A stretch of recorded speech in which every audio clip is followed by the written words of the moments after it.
Can I thank you for your opening statement?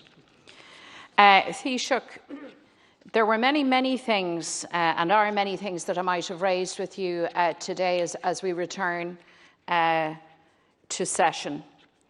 I didn't think that I would be raising the issue of energy costs with you, but here we are, and I am, because this morning people woke to the news that they are to face higher electricity costs from the beginning of October, some million people. This is as a result of the 3.4% price hike announced by Electric Ireland. I think it's important that we all understand the level of anger and indeed stress that this news will bring. There is no doubt that the last 6 months have been incredibly difficult for people. Very many have lost their jobs, and many others have seen their household income collapse. It's fair to say that families throughout the land are struggling to make ends meet, with hundreds of thousands of people reliant on state income support and many others working reduced hours. Indeed, many people wonder if they will ever go back to normal working life again. And those working from home have already seen their energy costs increase as a result. Ordinary people, Taoiseach, have also faced hikes from insurance companies and from banks. And the very last thing that people can afford now is higher electricity bills as we move into winter. This move, made by Electric Ireland, will add further financial pressure to families, and we believe that a freeze on energy prices during the current COVID-19 pandemic should be introduced. There are now big fears amongst the public that this particular hike will kickstart a deluge of price increases. And that would mean, in blunt terms, many families finding it incredibly difficult to heat their homes or to turn on the light during a winter that falls in the middle of a global pandemic. Eurostat tells us that consumers in Ireland already pay some of the highest electricity prices in Europe, and we know that hundreds of thousands of people live in what's called fuel poverty, but what means an inability or a struggle to heat their homes. It should be said also, Taoiseach, that your government is also planning a significant hike in the carbon tax in the upcoming budget, and this will put increased pressure on those same families. You can't blame people there for thinking that even in the grip of a public health emergency, that rip-off Ireland is alive and well, and that big companies will make sure that they get their pound of flesh. So people hear the words of solidarity, they've heard the slogan that we're all in this together, they see the comforting adverts from companies on the television telling them not to worry, not to stress, that your service provider has your back, and then their bills go up again. So I want to say to you, Taoiseach, very clearly and explicitly that this hike in energy prices is an ask too far. It goes directly against the fairness and the understanding that we urge amongst the public that we serve. And rather than hiking prices, energy providers should be working with their customers. They should recognise the circumstances in which we find ourselves, and they should be moving towards the freeze in prices and in costs that I have referred to. So I want to ask you, Taoiseach, to intervene on this matter. I want to ask you to now direct Minister Ryan to intervene with the regulator, the utility companies, the network provider, to intervene with anyone that he has to intervene with, and Deputy. Your government, because this needs to be sorted out. Thank you very much, Deputy McDonald. Taoiseach. Thank the Deputy for the question, and I fully accept that for many consumers out there, this news will come as a blow to them, given the very significant and severe economic environment that we are operating within.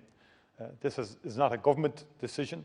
As the Deputy at the conclusion of her remarks referenced, the role of regulators of such utilities and the companies themselves are centre stage in decisions of this kind. That said, I have no doubt that the Minister and Government will engage with Electric Ireland in relation to this and its overall plans. and government will work to see how we can continue to alleviate the pressures that many people are under in the current situation resulting from the global pandemic and the economic fallout from that. The government intervention to date has, by any yardstick, been unprecedented in terms of endeavouring to help people who are suffering as a result of the pandemic, and particularly people who have lost jobs and companies who are continuing to employ people. So even right now, we're looking at up to 600,000 people still on the wage subsidy scheme and the pandemic unemployment payment combined, which is a very, very significant number.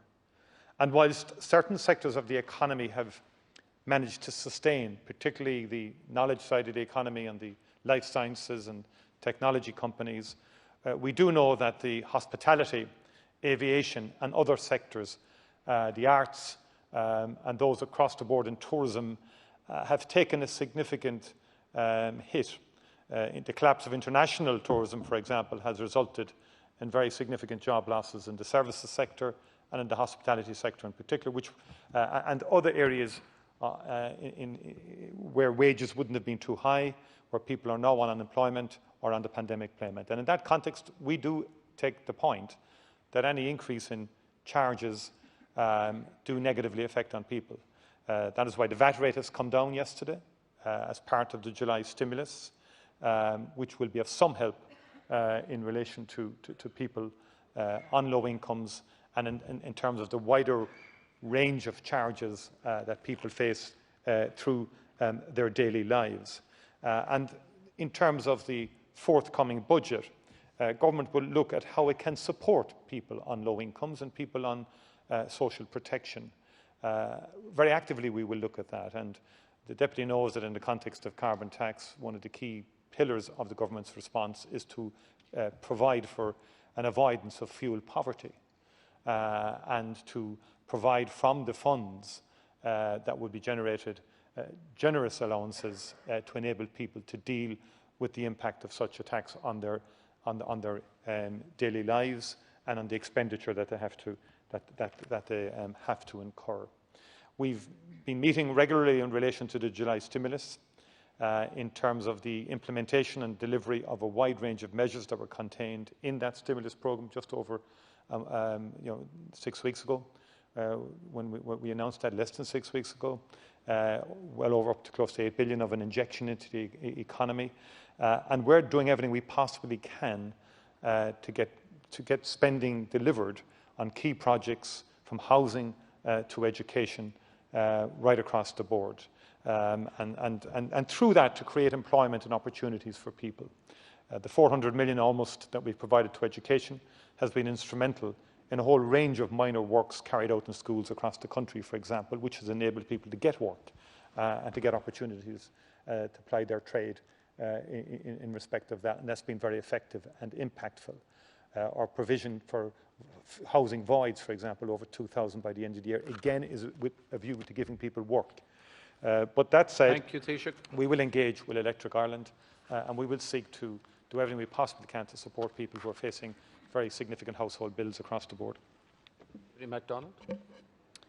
Thank you, Count Corley. So the last 6 months were very, very difficult for people, and the next 6 months will equally be difficult as we face into maybe the most difficult winter season in living memory. And big asks are being made of businesses, as you say, Taoiseach, of workers and of families. And in that context, any hike in energy costs or any utility costs is quite simply out of the question. We've had a hard time, but it's been particularly hard for low-paid workers, low-income families, seasonal workers, for younger workers. And it is in that spirit that I want you not simply to intervene with Electric Ireland and the regulator and the networks. I want you to put a stop to this proposed hike and to any proposal to increase energy costs in the coming period.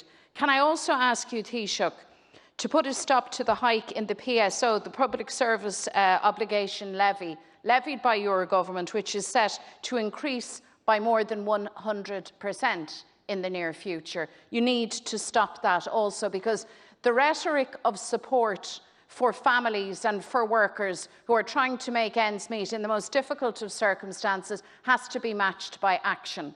So, not alone must we see an end to this proposed increase by Electric Ireland, it needs to be made very clear to all other suppliers that hikes in energy costs are not acceptable, will not be allowed to happen. And equally, as a government, cancel this proposed hike in the PSO levy and in a concrete way demonstrate that that support for workers, for families, the people who have kept society together, the people that we are relying on for social solidarity to get us through the hard times, that you will in fact act, not simply talk, but act. Thank you, Deputy. Taoiseach Micheál Martin and your entire government. Thank you, Deputy. Well, first of all, look, the government didn't make this decision in relation to Electric Ireland. You know that well. And the idea that government is going to interfere in every regulator come hell or high water isn't, in my view, the correct route. We will do everything we possibly can, as we have, in an historic and unprecedented way, to support people in difficulty. That is our objective as a government, to do everything we can to support people as we go through an unprecedented global pandemic. And the measures that have been adopted have been quite extraordinary in terms of state intervention here. Quite extraordinary and should be acknowledged. I've outlined some of them, and there are many, many more.